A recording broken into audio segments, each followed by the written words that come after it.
Good to have you all. We're going to go ahead and get started. This is one of those conversations that maybe isn't, doesn't have an outline carved in stone, but is open and flexible and will kind of grow as it continues as we move on. So let me first introduce to you John Brett, who is a chaplain with the San Francisco Night Ministry.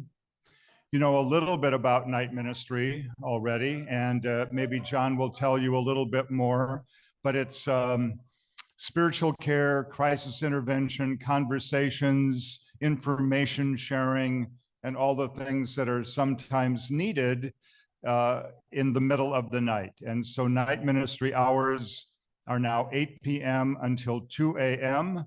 And it can be a lively time in the Tenderloin, which is one of the neighborhoods where I think almost every night, at least when I was the night minister, almost every night somebody was there.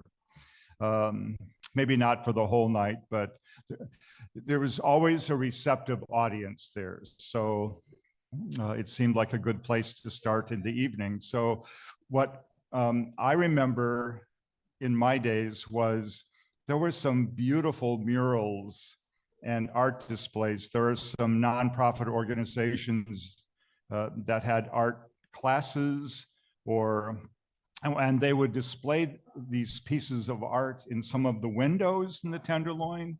And so as you might meet someone in one block, they'd say, come look at my piece. You know, I sculpted a bust of Eleanor Roosevelt. And so we'd walk 6 blocks to look at the bust, and it was wonderful.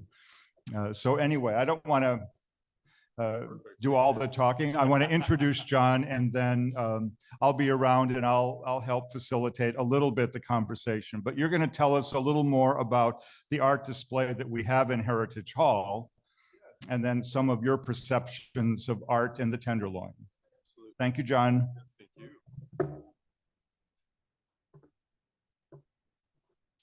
Good morning, everyone. It's so lovely to be with St. Mark's, a congregation that has such a long and rich and indeed proximate tradition with the night ministry, given that our offices are here.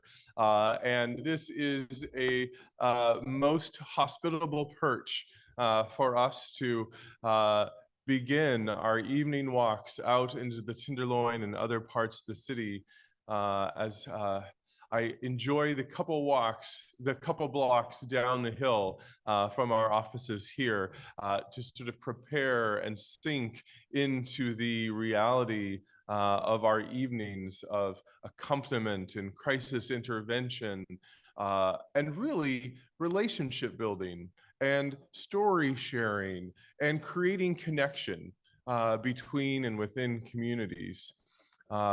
My role within the night ministry has recently expanded to be the community programs director, in addition to our faithful and fabulous minister. And well, I hope that all ministers are faithful and fabulous, but this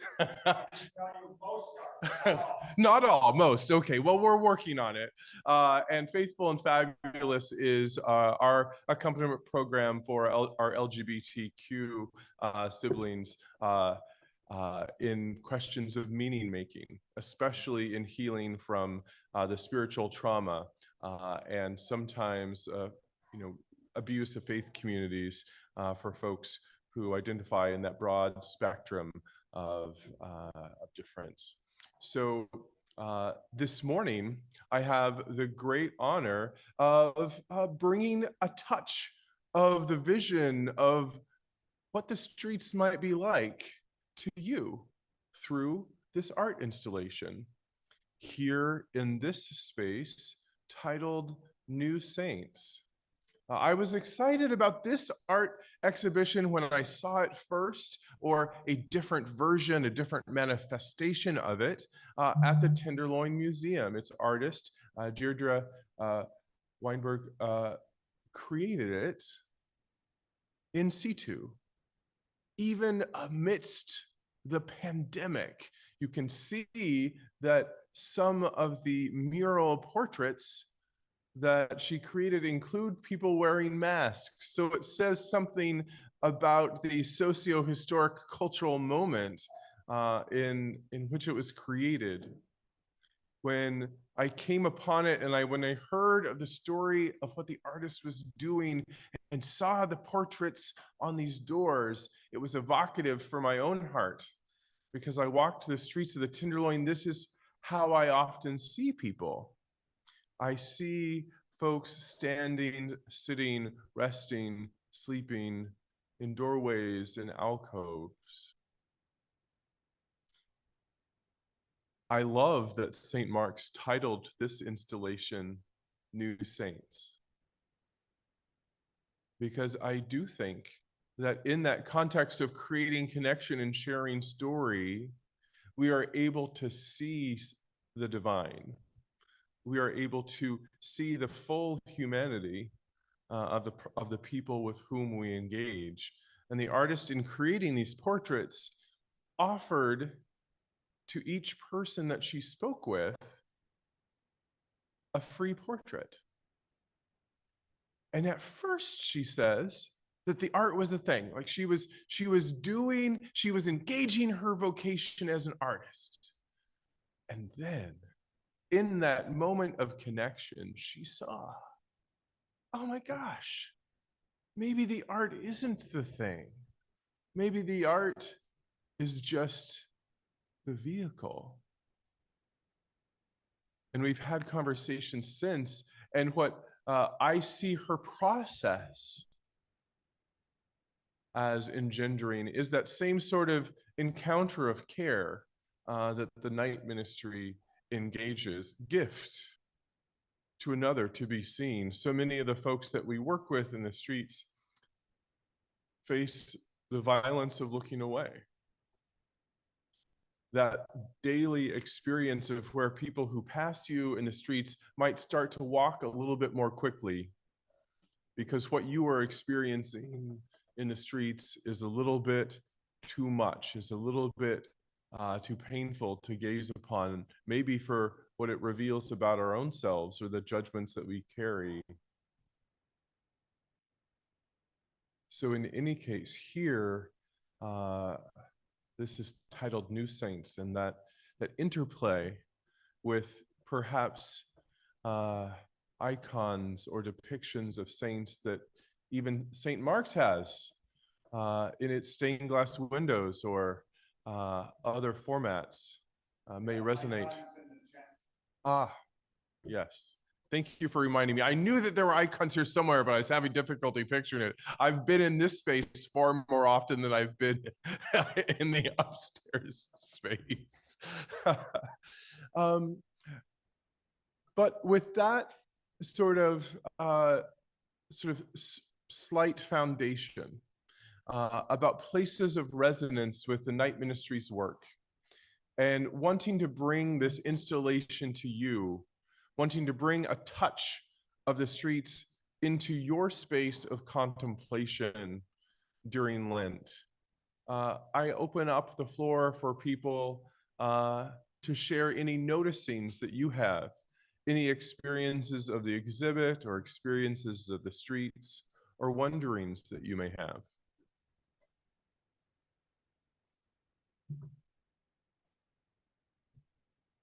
Thank you very much for just opening up our eyes to see this. I'm really impressed at the theme, the idea of people in doorways, because some of my there's some iconic photos of people in paintings of people in doorways. Mm-hmm. What are some that you're thinking of? What I'm thinking of, I'm trying to remember where it is, but it's probably from a couple hundred years ago. Maybe some Irish immigrants in a poor neighborhood in Ireland or in New York, or it could be probably European, but there are two ladies gossiping. I think and I might there- have seen that. Yeah. I don't And there's quite one recall in it, but in the doorway, kind of leaning against it. And the other Uh-huh. woman's telling her a story, but she's off a step Mm. lower. Mm. And there, you know, it's kind of, Sort of I mean, like, it's oh, obviously, yeah. yes, that theme. And that painting is, I think it's that retirement home in Peoria, Illinois, in a room that I stay at when I go visit, when I used to visit my mother. Mhm. But I'm trying to remember, I may even have a picture of it that I Yeah, took. but it has a special resonance for you. Oh, it does. It Mhm. does. It's just, it touches me. And then I've seen other photographs, photo exhibits, of people in doorways. Mhm. But yeah, and that's just the vehicle. Is Weinberg, Deirdre, did she go through a homeless experience like the Tenderloin? To my knowledge, she has not been homeless. But as a street artist, she may have been close to homeless at times. Okay. I wouldn't want to speak for her or vouch for that. But what I would say is that she had such proximity because of two reasons. One, in the context of being an artist who primarily has worked in portrait and mural, she says that a mural is not a mural until you've engaged with the community, until you've taken community input to create what you're going to include on the wall. Otherwise, it's just a big wall painting.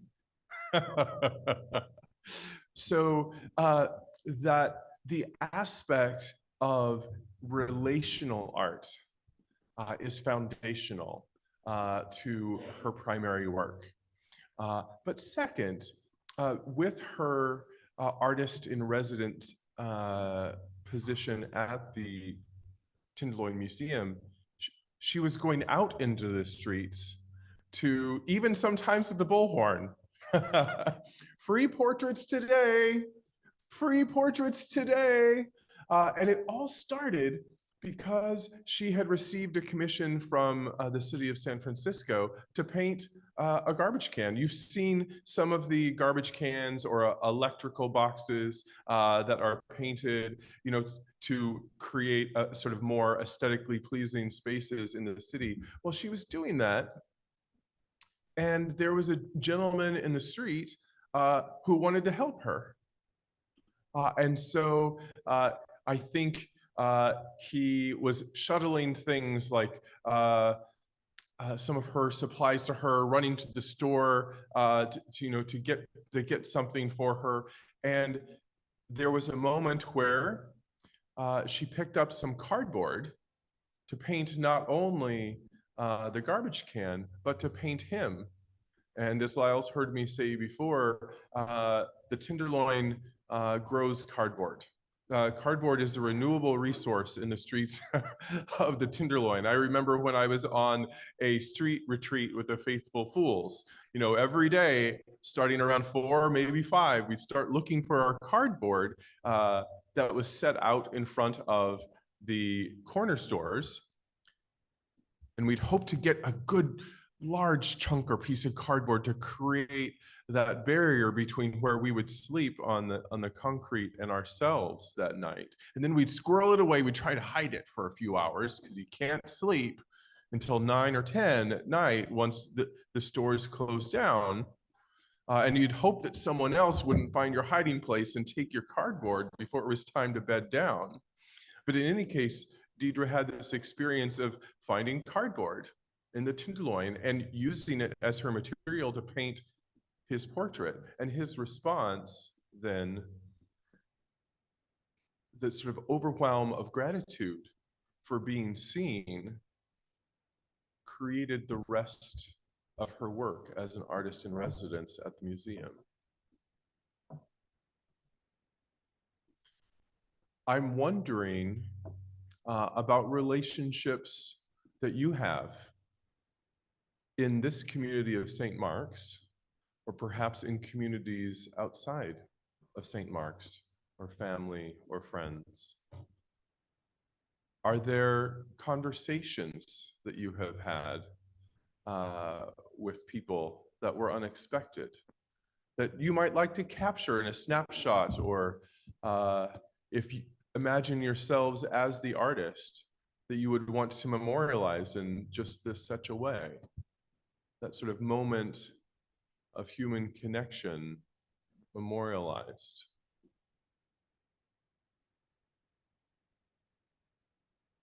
That's very open-ended, but I encourage any commentary about your experience of having this present in your fellowship hall during the season of Lent.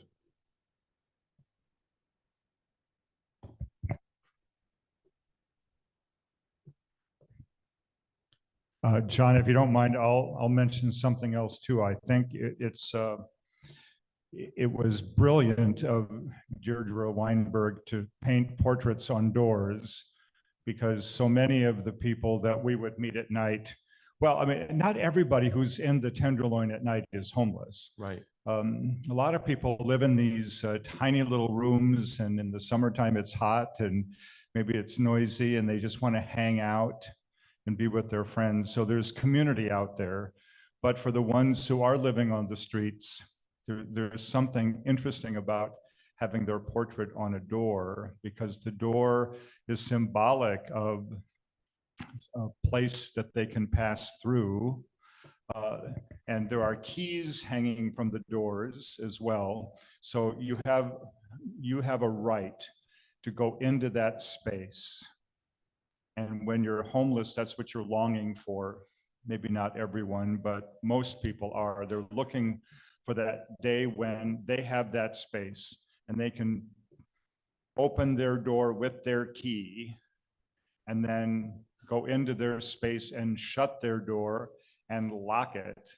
And that idea of safety and a place where they can be to rest rather than to be in the middle of a busy neighborhood is incredible. And I don't know if, John, you ever had the experience, but I, on several occasions, blessed keys. We Lutherans will bless almost anything, right? And so to be able to say, let me bless your keys for you, so that you always appreciate the freedom you have to come and go and the safety that your place will provide for you. Beautiful. Oh my gosh, you walked right into one of the noticings that I hoped would emerge. Yes, the keys. How incredibly important it is. And how many times as night ministers, people come perhaps a little bit more hurriedly up to us to say, I got my keys. I got my keys. See, here they are. They're in my pocket or around my neck on the lanyard. How long I have been waiting for this.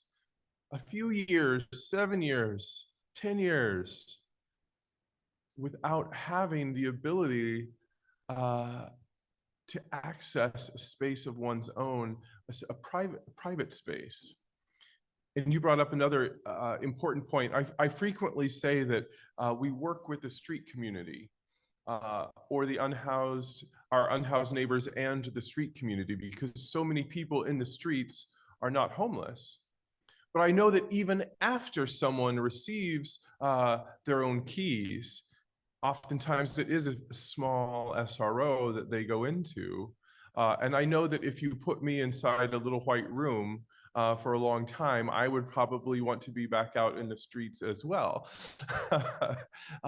Because again, the streets with the stimulation that they offer, the streets with the connection that they offer, with the social milieu that they offer, allow people to experience being part of a web of community, even if materially it is often a fraught or a difficult place to survive.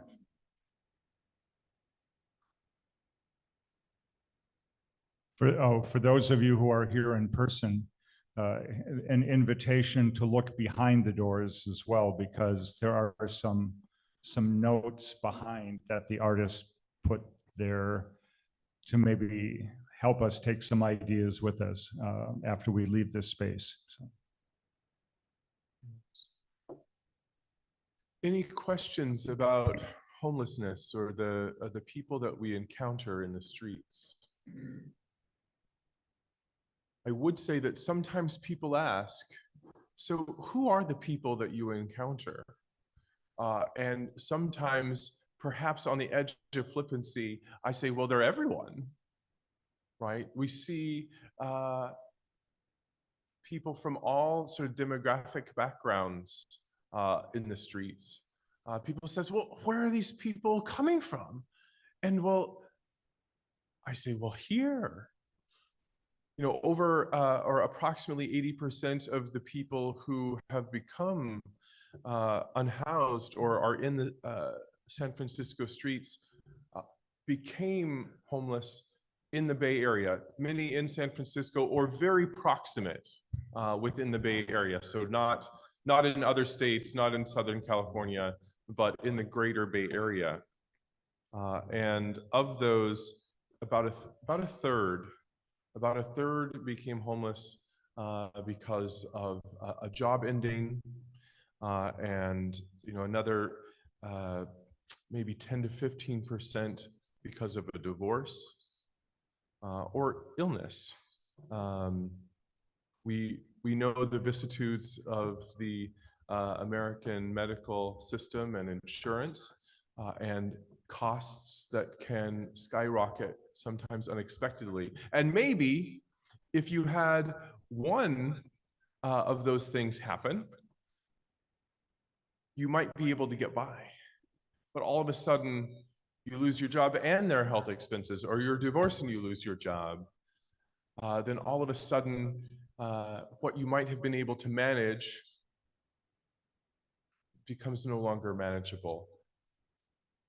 One of the things that I've always admired about Pastor Lyle's engagement in answering some questions about what we see at the night ministry with our unhoused neighbors is how much he has emphasized the importance of connection. And when people ask, what can we do? What can we offer to help solve this problem? I would agree with what I've heard from him in that it's not always, although it is very helpful, millions and millions of more dollars, but making a choice between additional community and connection and oodles of dollars. Sometimes I would choose additional community connections and supports.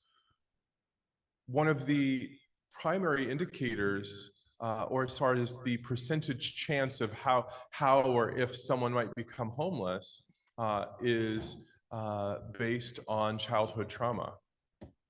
And a lot of folks who experience childhood trauma may not have the same level of family connection and supports that some of us might, right?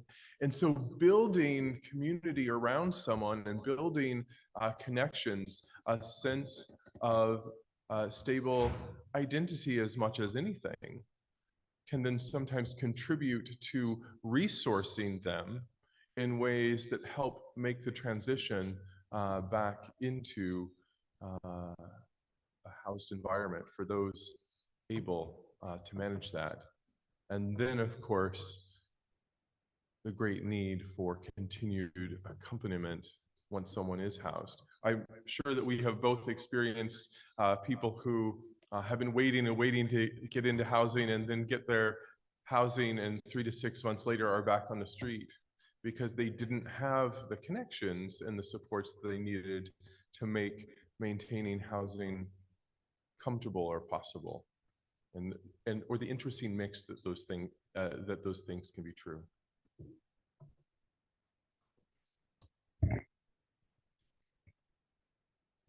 I'll give you one example, and he's no longer with us, so I can use his name, Phil. He was sleeping on the streets of San Francisco.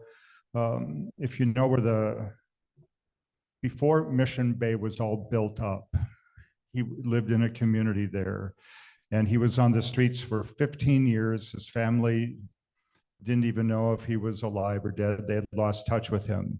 And someone else that we knew through night ministry said, you know, he's an old man, but he really should get into a place. So we helped him get into a place. And he got into a brand new building south of Market that Episcopal Community Services managed. And I'll tell you two parts of the story. One is I asked him one day how he liked it. And he said, well, I like the apartment well enough.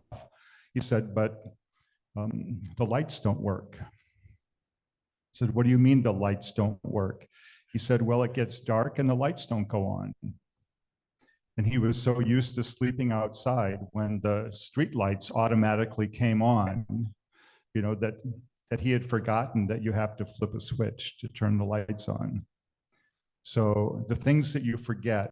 And so so it isn't just simple, let's give a person a place. You know, it's that reorientation to what it means to be in a place. And then he missed his friends outside so much that 3 or 4 nights a week, he would still sleep outside, even though he had a place, because he missed that community. And a lot of people would tell me, I don't want to go inside one of those little rooms because it reminds me of a prison cell. I'd rather be out on the streets where I have some freedom. So, I mean, everyone has their own individual story. I appreciate you bringing up the phenomenon of people telling us, oh, well, I don't want to go inside. And I like to encourage people to interrogate that further, because it's something that I hear in the zeitgeist sometimes in certain reporting on the issue about people saying, oh, well, you know, I talked to someone, they said they don't want to go inside. So I guess there's nothing we can do, or people are making that choice and, well, I guess they're making their bed and they have to live in it. Some are immigrants, they're here without documentation. Mm-hmm. Some are people with prison records and they don't want to have their neighbors know that they've been in prison. Mm-hmm. And so the less you tell people, the better off you are, is what they think. I'm not saying it's right, but it just helps understand why there is a reluctance sometimes. You have to give away all your personal information to get into a place, right? And so sometimes that's all you have. And it's hard to give that up or away, or to trust someone with that information. So yes, how vulnerable you have to be to the system in giving up all of your information and sharing every bit of your story with social workers and the like. And over and over and over again. And over again, which is its own type of traumatization. Right. You start with the social worker, and then for this you go there, and then for that you go there, and then for that you go there. And and the ways in which people's past experiences in shelters or in jail will inform their needs. So sometimes saying, oh, I prefer to be in the street is a way to protect one's ego because of just how challenging it would be to go indoors. And if I can say that this is my proactive choice, it helps me feel better, then it might if I said, oh, I don't know if I can manage being indoors. Right. And all sorts of other, potential, responses or motivations. But I just encourage people to question further when you hear that someone is choosing to be outdoors. There are all sorts of societal barriers and traumas that inform someone saying that. But sometimes a conversation about helping them come to terms with that trauma, or to understand the process a little better before they make a choice, they actually wind up seeking housing then. So.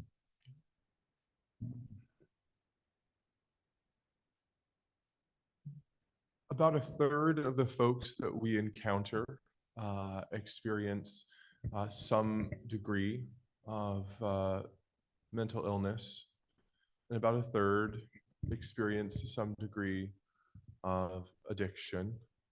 Sometimes those things are co-occurring. I would say that the percentages aren't all that different for our housed neighbors that we encounter in congregations. But our congregational members, those that are housed, frequently then do have the privacy to deal with it behind a closed door and not in public.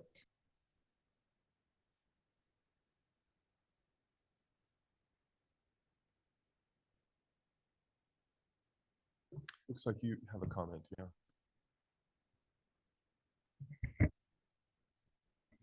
Hi, thank you. I'm struck by the mother and child. And do you see mothers and children out on the streets? Oh, I would say that in the Tenderloin, as far as the sense of community in place, there are many, many children in the Tenderloin. We don't always see them at night, but we know that they're there. It's actually, I think, still emerging as a neighborhood with increasing numbers of children based on immigration patterns.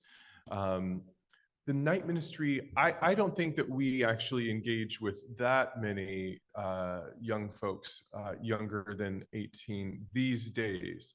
I know that historically, one of the first night ministers was involved in helping found and then evolve the Larkin Street youth services. Because at one point that was a significant portion, in the 1960s and the 70s, with all of the young people arriving to San Francisco. And one of the reasons that the night ministry came into existence is to provide support for those young people. Now, I would say, if anything, the street community is aging. I would say we see more and more seniors, more and more people with walkers, with canes, in wheelchairs in the streets, who perhaps are on a limited income or had always worked in environments where they were not well paid and can no longer afford housing in San Francisco, and with good reason don't want to move anywhere else, because their lives have been here. There may not even be friends or relatives to move near if they were to begin to contemplate being elsewhere. Of the images, that central image, as it's arranged here, of the mother and child, was especially impactful for me. Later, I discovered that this portrait is of one of the Yemeni immigrant women and her child in the Tenderloin. There are several mosques in the Tenderloin. And of course, I don't know if any of you know the Yemen Cafe on, oh gosh, it's not Leavenworth. What's the next street? Oh, Jones. Yeah, it's on Jones Street. It's one of my favorite little mom and pop hole in the wall restaurants in the Tenderloin. It's been there for a number of years now, but the little Yemen Cafe is sort of, it's, in addition to the mosques, an expression of the waves of immigration that come in and out of the Tenderloin. But this reminded me of a contemporary icon of Mary and child, especially in this setting. So sometimes we see Mary and the Christ child as we walk in the streets of our city.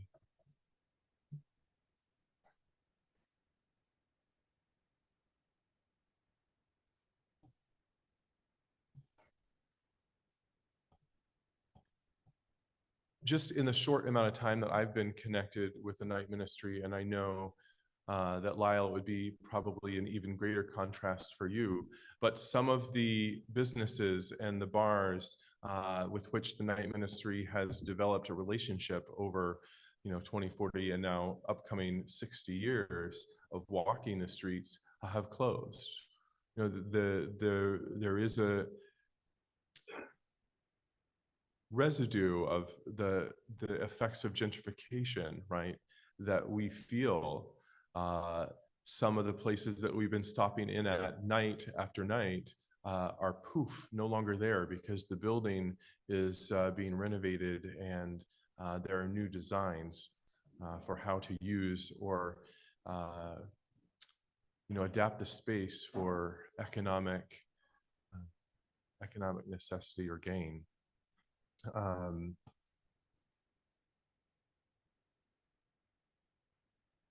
And we see that across, across the city, whether it's at the Tenderloin or the Mission or some of the other neighborhoods that we have typically walked. It's nice to see Chuck here. I know that Chuck also has seen much change in the streets of the city while engaging with the night ministry and the evolution of neighborhoods that then might sometimes change the routes we take or the places that we stop. Or what people might need from us.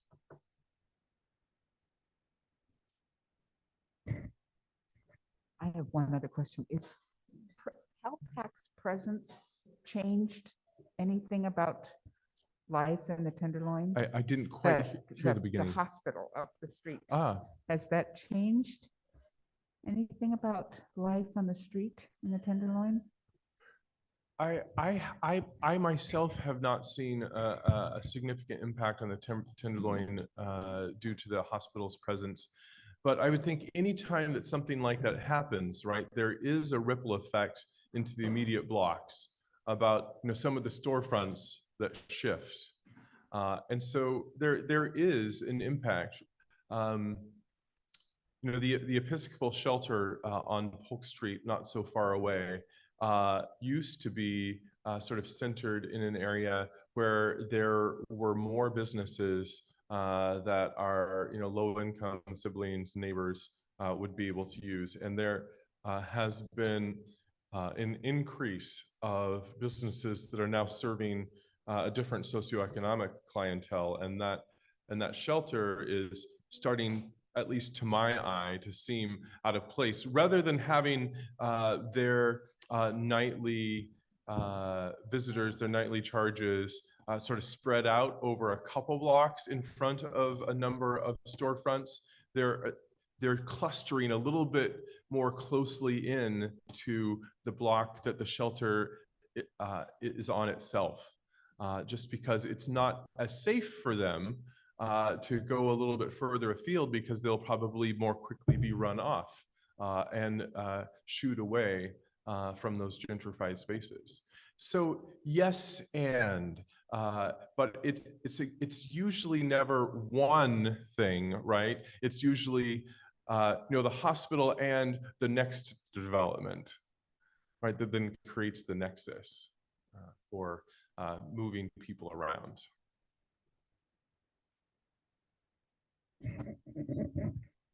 Yeah, thank you for that topic. I've worked at St. Francis Memorial Hospital 33 years. So it's the Tenderloin Hospital. And so it's interesting that it I have shepherded people going into the hospital, and I've occasionally encountered people leaving the hospital, sometimes still in their gown. Occasionally seen gowns strewn about on the street, and I wonder, where is a naked person dancing? Might I join them? So I've had a long experience of seeing the Tenderloin and working and seeing our people. In and out of the ED, the waiting room, and so on. And I even used to ride the Balboa bus when I worked the PM shift back in the 90s and felt safe enough, So times have changed. But anyway, so I just wanted to comment on that. The other thing, but what I really wanted to get into is a thought that came to mind, and most important, I love keeping the conversation alive. This is a great way to keep it alive because it's something always on our minds, and the solution is so convoluted. I just wears me out to figure out a solution. And so what we're doing is you're presenting workable, doable things we can do right now, is to see these people. Because when you said the violence of not being seen, I wrote that down. I don't think I'll ever forget that. I do acknowledge people, no matter who they, if they're panhandlers, whatever. I say good morning, and I don't answer if I'm not going to give them money. I don't have to answer, but I acknowledge them and greet them, and that's enough, really. That's the foundational starting my- place to maintain people's humanity. Yes, yes. And then the other thing, so part of the solution here came to me that the reason the people are in the doorways and they're on the sidewalks and such, the big difference, they don't have piazzas. Piazzas. If you've ever been to Rome, what do you love about Rome? Piazzas. And there's no curfew. At least when I went to Rome, there was no curfew. And to have an outdoor gathering place, where, oh my gosh, and of course, I don't see it. We're a long way from that, but that's our piazzas are basically, people need to gather outdoors when you talk about, I don't know. Anyway, the conversation is certainly deep. Well, I invite your further contemplation during Lent of the ways in which you encounter our unhoused neighbors. When you see members of the street community standing, resting in doorways and alcoves, and that you think of us, you think of the night ministry as we engage in accompaniment with all of our neighbors in the streets and sometimes in the bars and all those places that you might expect to be open at night. We live in a shifting city landscape always. I think it is important to remember that a city is always changing, and we're in a time of the night ministry changing along with the city. You've probably seen in our newsletters or on our website that we're now walking between 8 p.m. and 2 a.m. And that was a thought that we might do that had been emerging in conversation over a few years, but especially post-pandemic. The city's shutting down a little bit sooner.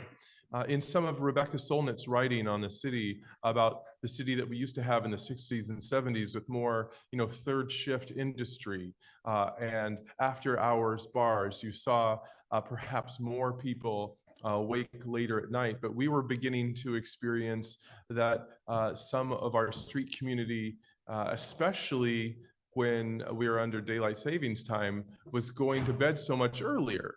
Like I would start to walk out at 10 at night and half of the people that I knew in the streets were already under covers. And so we're also finding that when we start walking out a little bit sooner, we catch the transitional hours. We catch the hours where businesses are starting to close down and we become a little bit more visible to some of the community as well, to begin engaging relationships.